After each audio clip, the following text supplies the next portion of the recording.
5 August পরবর্তী ভারত বাংলাদেশ উত্তেজনা নিরসনে 9 ডিসেম্বর ঢাকা সফর করেন ভারতের পররাষ্ট্র সচিব।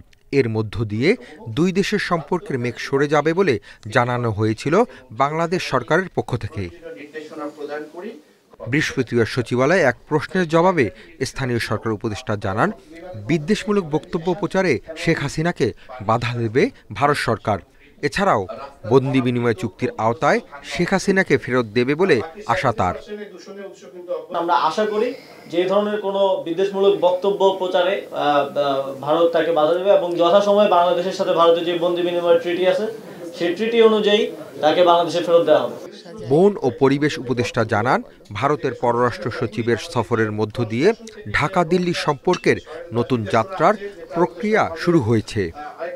ভারতও চাইবে সম্পর্ক স্বাভাবিক হোক, আমরাও চাইব সম্পর্ক স্বাভাবিক। ভারতের সাথে তাদের যে পররাষ্ট্র সচিব এসেছিলেন সেখানে সম্পর্কটা পুনর্মূল্যায়নের এবং নতুন করে যাত্রা শুরুর একটা প্রক্রিয়া শুরু হয়েছে।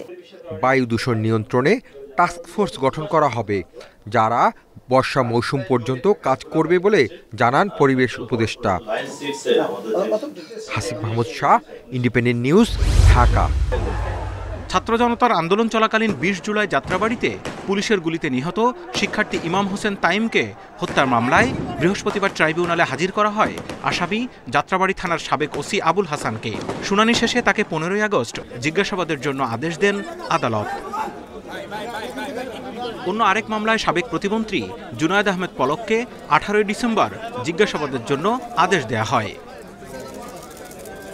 শুনানির সময় রাষ্ট্রপক্ষ আদালতকে জানায়, যাত্রাবাড়িতে গণহত্যার মামলার আসামি পুলিশ পরিদর্শক জাকির সহ বেশ কয়েকজন পুলিশ কর্মকর্তা পালিয়ে গেছেন, অথচ গ্রেপ্তারি পরোয়ানা জারির পরও তাদের কেউ কেউ অফিস করেছেন। কারা তাদের সহযোগিতা করেছে সে বিষয়টি খতিয়ে দেখা দরকার। আমরা অনেক অফিসারকে দেখেছি যারা দায়িত্বে ছিলেন, কিন্তু যখনই আদালত থেকে ওয়ারেন্টটা ইস্যু হলো তারপর থেকে তাদেরকে পাওয়া যাচ্ছে না।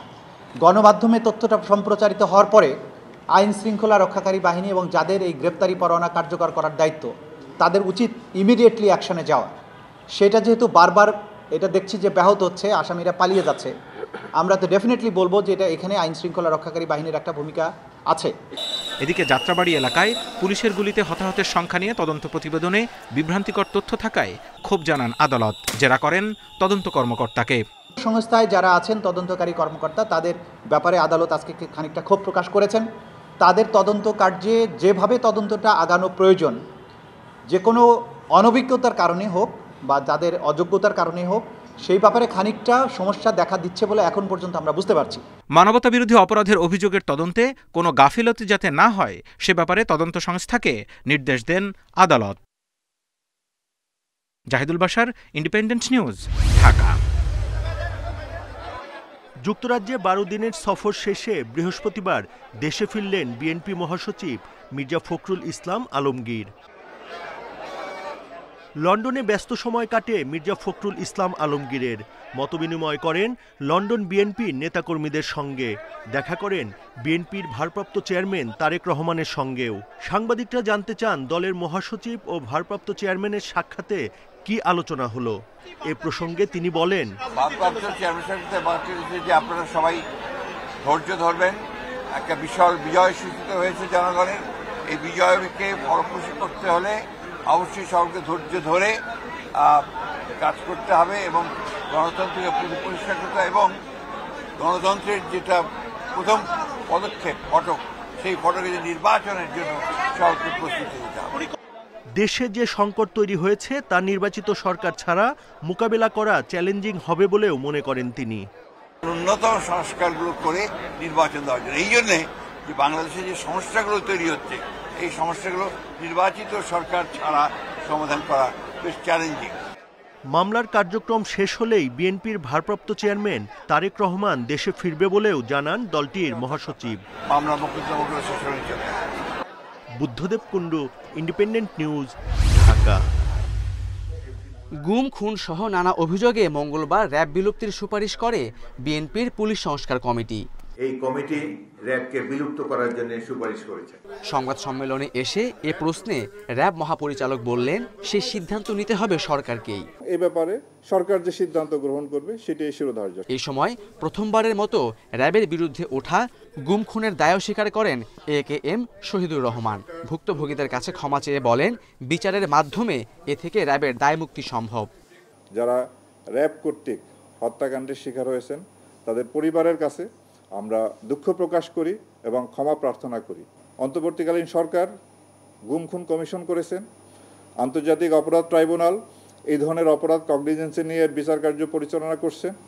তা আমরা আশা করব সুষ্ঠু নিরপেক্ষ তদন্তের মাধ্যমে আমাদের বিরুদ্ধে যে অভিযোগ আছে তার সুষ্ঠু তদন্ত হবে এবং এর বিচার হবে এবং এইভাবেই আমাদের দায়মুক্তি সম্ভব। র্যাবের শতাধিক আয়নাঘরের কথা অস্বীকার করেন তিনি। বলেন, বাহিনীর কেউ আইন হাতে তুলে নিলে কঠোর ব্যবস্থা নেওয়া হবে। জানান, এ পর্যন্ত 58 কর্মকর্তা সহ 4000-এর বেশি র্যাব সদস্যকে শাস্তির আওতায় আনা হয়েছে। গুম করা, খুন করা এটা হলো ফৌজদারি অপরাধ। এই অপরাধে কখনোই আর জড়িত হবে না এই নিশ্চয়তা আমরা দিচ্ছি।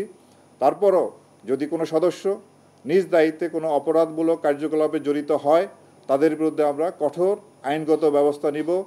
এদিকে জঙ্গি গ্রেপ্তার নিয়ে র্যাব কোনো নাটক সাজিয়েছিল কিনা সাংবাদিকদের এমন প্রশ্ন এড়িয়ে যান RAB DG. Khaled Raihan, Independent News, Dhaka.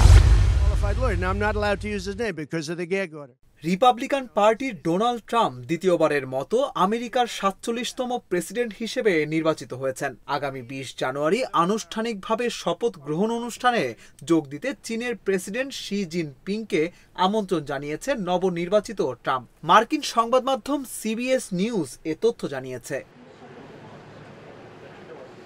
প্রতিবেদনে বলা হয়, গত 5 নভেম্বর প্রেসিডেন্ট নির্বাচনের কিছুদিন পরই শি জিনপিংকে আমন্ত্রণ জানানো হয়। তবে জিনপিং সেই আমন্ত্রণ গ্রহণ করেছেন কিনা তা এখনো জানা যায়নি। ওয়াশিংটনে অবস্থিত চীনা দূতাবাসের পক্ষ থেকে এ বিষয়ে তাৎক্ষণিক কোনো মন্তব্যও পাওয়া যায়নি। এর আগে NBC নিউজকে শুক্রবার দেওয়া এক সাক্ষাৎকারে ট্রাম্প বলেছেন, শি জিনপিং এর সঙ্গে তিনি সুসম্পর্ক বজায় রেখেছেন ও চলতি সপ্তাহেই তাদের মধ্যে যোগাযোগ হয়েছে। এর আগে 2016 সালে প্রথমবার আমেরিকার প্রেসিডেন্ট নির্বাচিত হয়েছিলেন ট্রাম্প, কিন্তু 2020 সালে বর্তমান প্রেসিডেন্ট জো বাইডেনের কাছে পরাজিত হয়ে তাকে বিদায় নিতে হয়েছিল। 4 বছর পর আবারও মার্কিন মসনদে বসতে যাচ্ছেন 78 বছর বয়সী ট্রাম্প। প্রসঙ্গত 1845 সাল থেকে অনুসরণ করা রীতি অনুসারে ওয়াশিংটন ডিসির ক্যাপিটাল ভবনে আগামী 20 জানুয়ারি প্রেসিডেন্ট ডোনাল্ড ট্রাম্পের শপথ অনুষ্ঠিত হবে।